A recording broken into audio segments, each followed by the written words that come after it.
ज्योतिबा, खिद्रापूरचं शिवमंदिर, नाशिकचं त्र्यंबकेश्वर, त्यापैकी हेमाडपंथी कर्णेश्वर हा हातोडाने छान तयार केले. त्याला लोखंड, लाकूड, सिमेंट मशिनरी वापरलेली आहे बघा. अखंड दगड आहे. एका दगडाचं एका दिवसाचं एका रात्रीतलं 3000 वर्षापूर्वीचं मंदिर आहे. त्यावेळेला एक दिवस एक रात्र 6 महिन्याची होती. सूर्य उगवला की 6 महिने मावळत नव्हता, म्हणून याला एका दगडाचं एका दिवसाचं मंदिर म्हणतात. म्हणजे आताचे 6 महिने. पांडव जेव्हा अज्ञात असत होते त्या धनुर्विद्या याला परशुराम होते, म्हणून याला महेंद्रगिरी पर्वत, परशुराम भूमी, सह्यागिरी, सह्याद्री म्हणतात. आणि परशुराम पांडवांनी सांगितलं होतं 6वा आपला कर्ण मोठा भाऊ होता. महायुद्धानंतर कर्णाच्या स्मरणार्थ, भावाच्या स्मरणार्थ पांडव मंदिर बांधत होते. मंदिर बांधत असताना इथून अर्धा किलोमीटर जातमाता देवी आहे, स्थानिक देवता आहे, ग्रामदेवता आहे. पाठ होण्यापूर्वी कोंबड्याची रूपानं ओरडली. पांडवांना वाटलं खरंच पाठ झाली. ताटावर जेवले, ताटावर उलटी ठेवली, नंतर निघून गेले. कौरव ती 5 पांडवांचे 5 ताट, पुढे 1, हे 2, 3, 4 आणि देवाच्या खाली एक आहे. नंतर बघा हे 4ही खांब बघा, अखंड दगड आहे, एकावर एक तुकडा नाही, प्रत्येक खांबावर देव आहेत बघा. पांडवांना वाटलं पाठ झाली, ताटावर जेवले, ताटावर उलटी ठेवले, नंतर निघून गेले. कौरव पांडवांच्या पाठी होते.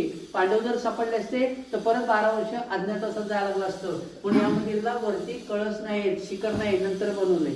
आता इथून 20 किलोमीटर शृंगारपूर गाव आहे. ती छत्रपती संभाजींची सासरवाडी, येसुबाईंचं माहेर.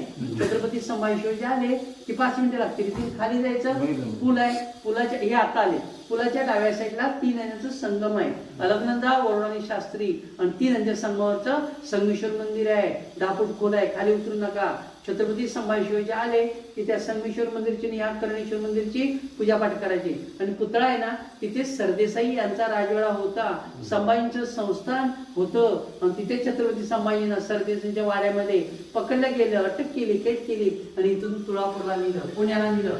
पुण्यापासून 17 किलोमीटर आळंदी जवळ वडबुद्रुक तुळापूर गाव आहे. तिथे एक संगम आहे, भीमा, भामा, इंद्रायणीचा. इथे छत्रपती संभाजींची हत्या झाली. मग ती पण संगमेश्वर, हे पण संगमेश्वर. नंतर बघा कोकण, तळतळ कोकण, गमणी कावा, कसबा संगमेश्वर, हे संगमेश्वर. आणि आता तुमचं पिक्चर कुठं निघाले ते कसबा संगमेश्वर.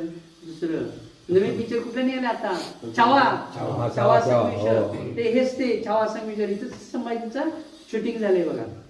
आता इथून 40 किलोमीटर महाबळेश्वर आहे, 5 किलोमीटर सप्तेश्वर आहे, आणि 3 किलोमीटर गरम पाण्याची कुंड आहे. धामणी, राजवाडी विचारायचं, गोळवली टप्पा, राजवाडी, पेट्रोल पंपाजवळ विचारा, गरम पाण्याची कुंड सांगते. ओम नमः पार्वती पदे हर हर महादेव. आता फोटो काढा, तुम्ही इकडे घ्यायचा इकडे.